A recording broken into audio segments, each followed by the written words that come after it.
چاند رات شریعت اسلامیہ میں لیلۃ الجائزہ کہلاتی ہے، اور اللہ تعالیٰ جل شانہ بندوں کو اس رات نوازتا ہے کہ پورا مہینہ تم نے روزے رکھے اور اب میں تمہیں اس کا صلہ عطا کروں گا۔ اور لیلۃ الجائزہ میں اللہ عیدی عطا کرتا ہے، اور بندوں کو وہ عطا کرتا ہے جو وہ سوچ بھی نہیں سکتے کہ ہمارا مالک ہمیں کیا کیا عطا کرتا ہے۔ ہر شخص جو عیدی دیتا ہے وہ اپنی طاقت کے مطابق دیتا ہے نا۔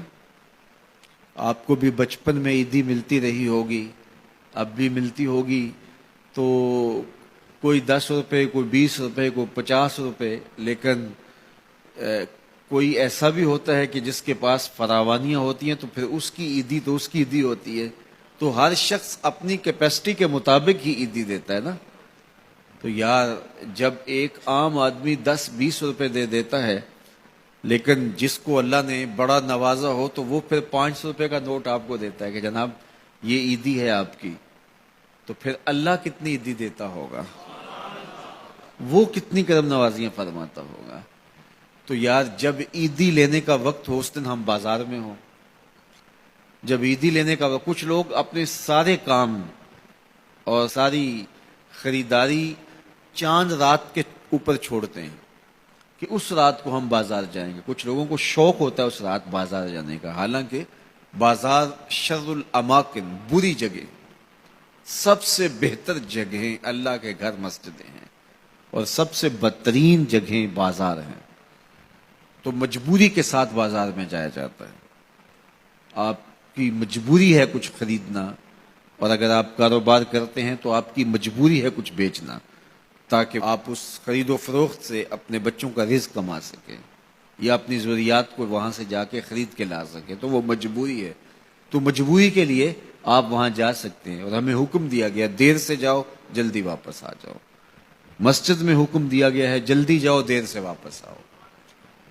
اور ہمیں پتہ ہے کہ چاند رات کو رش کتنا ہوتا ہے، اور ہم اسی وقت کے لیے سارے کام چھوڑے ہوں جبکہ کندھے سے کندھا چھو رہا ہوتا ہے، اور مرد و زن کا اختلاط بھی وہاں ہوتا ہے، تو پھر اپنے آپ کو بچانا اور اپنے آپ کو محفوظ رکھنا اور اپنی نظر کی عفت اور پاکیزگی کا خیال رکھنا کتنا مشکل ہو جائے گا۔ اپنے آپ کو آزمائش میں ہی کیوں ڈالا جائے کہ جس میں ہم پورے نہ اتر سکیں۔ تو اس لیے یہ بات ذہن میں رکھیے گا کہ یہ لیلۃ الجائزہ ہے، یہ جھولی پھیلا کے رب سے مانگنے کا وقت ہے، یہ بازاروں میں آوارگی کا وقت نہیں ہے۔ تو یہ رات بھی ہماری اللہ کے حضور عبادت میں گزرنی چاہیے، ذکر و فکر میں گزرنی چاہیے، یاد الہی میں گزرنی چاہیے۔ تو لیلۃ الجائزہ کو کبھی ضائع نہ کیجیے اور اس رات کو برباد نہ کیجیے۔ سارے مہینے کی محنت آپ نے جو کی، اب اس کا صلہ لینے کا وقت ہے، اب عیدی لینے کا وقت ہے۔ تو عیدی لیجئے اپنے رب سے، جھولیاں پھیلا پھیلا کے لیجئے، اس سے خیرات مانگیے، اس کی کرم نوازیاں اور اس کی رحمتیں تمہارے اوپر برسیں گی، تو ان کو اپنے دامن میں سمو لیجئے۔ تو اپنی ضروریات کے لیے اور وقت نکالیے، اور عید کا دن بھی اللہ نے ہمیں 5 نمازوں کے علاوہ ایک اضافی نماز عید کی ہمارے اوپر واجب کی ہے۔ عید کے دن تو لوگ فرض نمازیں چھوڑ دیتے ہیں، جبکہ عید کے دن فرض نمازوں کے علاوہ ایک اضافی نماز رکھی گئی ہے۔ تو یہ ہمارا امتحان تھا، ہمارے ایک مہینے کی جو ٹریننگ ہوئی تھی، اس کے بعد آج ظہر کے وقت، آج عید کے دن فجر کے وقت، آج عصر اور مغرب کے وقت دیکھنا تھا کہ اس کا اثر ہماری روح میں کتنا اترا ہے۔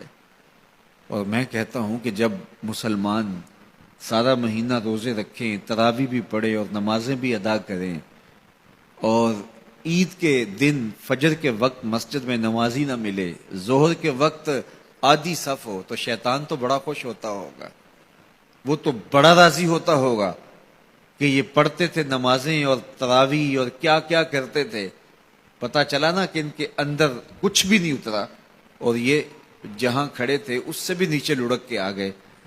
تو شیطان کو کبھی خوش نہ ہونے دینا، اللہ کے حضور سرخروئی اور کامیابی کے لیے دعا مانگتے ہوئے ماہ سیام سے رخصت ہوں۔ یہ گھڑیاں اللہ نے نصیب کی، گنتی کے دن انہیں کہا گیا، تو یہ گنتی کے دن یوں ہی بیت جاتے ہیں اور اسی طرح پوری زندگی بیت جاتی ہے، اور پھر جب آنکھ بند ہوتی ہے تو پھر آنکھ کھلتی ہے کہ ہم زندگی کہاں گزار دی۔